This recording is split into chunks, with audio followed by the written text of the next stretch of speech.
So what's up guys, so ngayon nga ay maglalangoy kami kasi sobrang init. Tamang tama, nagkakita ang isa naming kaibigan na maglangoy nga dun sa PNCC. At ito na nga, dinanan ko na itong isang kaibigan ko, si paring Arnie, na sobrang pogi. Tingnan mo ka, yan. Dito na nga, nagpa-shoutout pa yung kapatid niya, si Ate Ann. At ito na nga, tinanong na ni paring Arnie kung magkano ang pamasahe. 20 pesos lang daw. Ito na nga, sumakay na kami. Ang pampupogi ng kasama ko yun. Iyan. Ito na nga, pinabilis ko na para mabilis ang biyahe. So dito, malapit na kami. By the way, ang ganda nga pala ng view dito. Mahawa saka puro palayan lang. At dito na nga, malapit na kami. At ito na nga, nakababa na kami sa tricycle. Yan lang naman ang lalakarin namin papunta dun sa lalangoyan namin. At dito dumaan kami sa William. Solid dito, maganda ang langoyan. Diyan kami dati naglalangoy. So dito pinabilis ko na para hindi na kami pagod maglakad. Ayan, pinabilis ko na. So dito pababa na lang kami dyan papunta dun sa ilog na paglalangoyan namin. So mamaya makikita nyo yun. Solid dito, maganda. Ganda magpahinga. At ito, papunta na kami sa spot. Sa kasamaang palad, ayun, naging private property na pala ito. At naisipan na lang namin na tumawid sa alambre.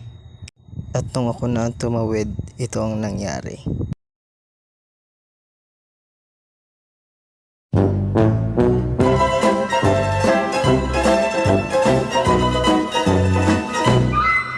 Ayan ang napala mo sa katangahan mo. At ito na ang nagakit sa amin ng paglangoy dito. Si paring Momon. Ito pa, may humabol pang tatawid ng bakod oh. Ayun. Uy, ligtas. Si paring Philip. At ito na guys, yung paglalangoyan namin. Ayan oh. Medyo malabo lang. Pero all goods dyan. Dito may kasama pang pamangkin si paring Momon.